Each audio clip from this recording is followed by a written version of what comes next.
രാജ്യത്തെ വിമാനത്താവളങ്ങളിൽ വടക്കും പടിഞ്ഞാറും മേഖലയിലുള്ള ചില വിമാനത്താവളങ്ങൾ അത് തുടക്കം മുതൽ അടച്ചിട്ടിരുന്നത് ഒഴിച്ചു കഴിഞ്ഞാൽ കഴിഞ്ഞ ദിവസം പലരും മിഡിൽ ഈസ്റ്റിൽ നിന്നൊക്കെ വരുന്ന പലരും തന്നെ ചോദിച്ചിരുന്നു ഈ കേരളത്തിലെ വിമാനത്താവളങ്ങൾ അടക്കം അടച്ചു എന്ന വാർത്ത. നിരവധി വ്യാജ വാർത്തകളാണ് ആ മട്ടിൽ പ്രചരിക്കുന്നത്. എന്തായാലും പുതിയതായി വരുന്ന വാർത്ത ഈ അമൃത്സറിൽ DPRO നൽകിയിരിക്കുന്ന ചില നിർദ്ദേശങ്ങളാണ്. അമൃത്സറിൽ ഒരു സൈറൺ നൽകുകയും അതിനുശേഷം പുലർച്ചെ ഒരു സൈറൺ നൽകുകയും ജനങ്ങൾക്ക് ചില നിർദ്ദേശം നൽകുകയും ചെയ്തിട്ടുണ്ട്.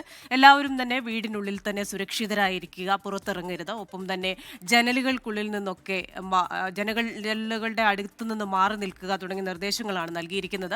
സൈന്യം അതിൻ്റെ നീക്കങ്ങളുമായി മുന്നോട്ട് പോവുകയാണ്. അതുകൊണ്ട് തന്നെ പേടിക്കാനോ ഭയചകിതരാകേണ്ടതായിട്ടുള്ള യാതൊരു ആവശ്യവുമില്ല. എന്നാൽ ഈ പറയുന്ന മുന്നറിയിപ്പുകൾ പാലിക്കണം എന്നൊരു നിർദ്ദേശം അമൃത്സറിൽ DPRO നൽകുന്നുണ്ട്. ഒപ്പം തന്നെ നിരവധി വ്യാജ വാർത്തകളും ഇതുമായി ബന്ധപ്പെട്ട് പ്രചരിക്കുന്നുണ്ട്. ശ്രീനാഥ് ചന്ദ്രൻ ചേരുകയാണ്. ശ്രീനാഥെ, പുലർച്ചെ വന്ന PIBയുടെ ഒരു ഫാക്ട് ചെക്കിന്റെ ഒരു വിശദീകരണമാണ്.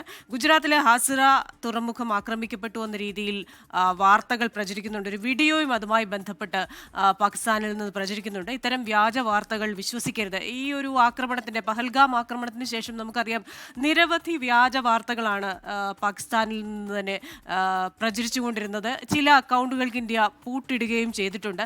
എന്നാലും ഇത്തരത്തിലുള്ള വാർത്തകൾ പ്രചരിക്കുന്നുണ്ട്. സാധാരണക്കാരായ ആൾക്കാർ, അത് ഇരു രാജ്യങ്ങളിൽ നിന്നും ഇതിൻ്റെ സത്യം എന്താണ് എന്നറിയാതെ അത് പങ്കിടുകയും ചെയ്യുന്നുണ്ട്. അതുകൊണ്ട് തന്നെ കഴിഞ്ഞ ദിവസം തന്നെ വലിയ നിർദ്ദേശങ്ങൾ നൽകിയിട്ടുണ്ട്. ഔദ്യോഗികമായ ഏജൻസികളിൽ നിന്നല്ലാത്ത വിവരങ്ങൾ പങ്കിടരുത്. ഈ വിവരങ്ങൾ ഷെയർ ചെയ്യുകയോ അത് ഫോർവേഡ് ചെയ്യുകയോ ചെയ്യുന്നവർക്കും അതിൻ്റേതായിട്ടുള്ള പ്രത്യാഘാതങ്ങൾ അനുഭവിക്കേണ്ടി വരും. അപ്പോൾ ഇത്തരത്തിലുള്ള വ്യാജ വാർത്തകളുമായി ബന്ധപ്പെട്ട് ഏറ്റവും പുതിയ നിർദ്ദേശങ്ങൾ എന്തൊക്കെയാണ് നൽകിയിരിക്കുന്നത്?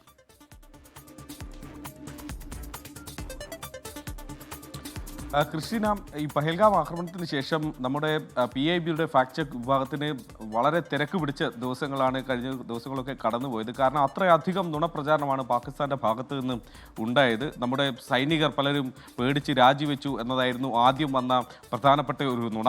യഥാർത്ഥത്തിൽ അതിൽ പലരും തന്നെ ഈ അവരുടെ പ്രായപരിധി കഴിഞ്ഞ് വിരമിക്കുന്ന ആളുകളാണ്. നേരത്തെ തന്നെ അറിയാവുന്ന കാര്യവുമാണ്. അതൊക്കെ ഈ തരത്തിൽ വ്യാഖ്യാനിച്ച് നുണപ്രചാരണം പാകിസ്ഥാൻ നടത്തി.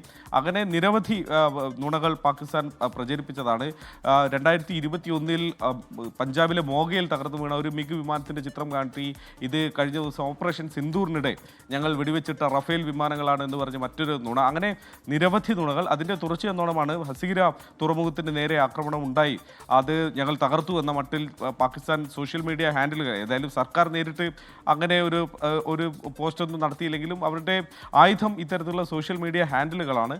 അതിൽ വ്യാപകമായി ഈ തരത്തിൽ പ്രചാരണം നടന്നു. അത് നുണയാണ് എന്ന് ഇപ്പോൾ ഇന്ത്യൻ ഗവൺമെൻറ്റിൻ്റെ PIBയുടെ ഫാക്ട് ചെക്ക് വിഭാഗം കണ്ടെത്തുകയും ഇപ്പോൾ അത് പോസ്റ്റ് ചെയ്യുകയും ചെയ്തിട്ടുണ്ട്. അത്തരത്തിൽ PIBയുടെ ഫാക്ട് ചെക്ക് പേജിൽ പോയി കഴിഞ്ഞാൽ നമുക്ക് നിരവധി പോസ്റ്റുകൾ ഇതുമായി ബന്ധപ്പെട്ട് ഈ തരത്തിൽ പാകിസ്ഥാൻ നടത്തിയ നുണകളും അതിലെ ശരി എന്ത് എന്നും നമുക്ക് കാണാൻ വേണ്ടി കഴിയും. ഏതായാലും ഏറ്റവും പുതിയ വിവരം ഇന്നിപ്പോൾ പുലർച്ചെ, ഇന്നലെ രാത്രി 8 മണിയോടെയായിരുന്നു ആദ്യം ഈ പാകിസ്ഥാൻ ഈ തരത്തിൽ ഡ്രോണുകളും മിസൈലുകളും ഒക്കെ അയച്ച് ജമ്മു കാശ്മീരിൽ ആദ്യം ആക്രമണം തുടങ്ങി. പിന്നീട് മറ്റ് സംസ്ഥാനങ്ങളിലേക്ക്, പഞ്ചാബിലേക്കും രാജസ്ഥാനിലേക്കും ഒക്കെ അത് വ്യാപിക്കുകയും ചെയ്തു. അതിനെ ഇന്ത്യ കൃത്യമായി മറുപടി നൽകി.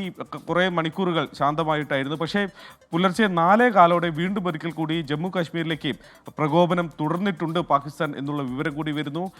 അവിടെയും ഈ ഡ്രോണുകളെ വെടിവെച്ചിടാനും അതിനെ നിർവീര്യമാക്കാനും ഇന്ത്യൻ സേനയ്ക്ക് കഴിഞ്ഞു എന്നതാണ് നമ്മൾ മനസ്സിലാക്കുന്നത്. അങ്ങനെ ഇന്നലെ വലിയ തിരിച്ചടി കിട്ടുമ്പോഴും ഞാൻ നേരത്തെ പറഞ്ഞതുപോലെ ഒരു ചാവേർ കണക്കെ ഒരു ആക്രമണത്തിന് പാകിസ്ഥാൻ വീണ്ടും മുതിരുന്നു എന്നതാണ് പുലർച്ചെ 4:15 സംഭവിച്ച ഈ ഒരു വിവരം സൂചിപ്പിക്കുന്നത്.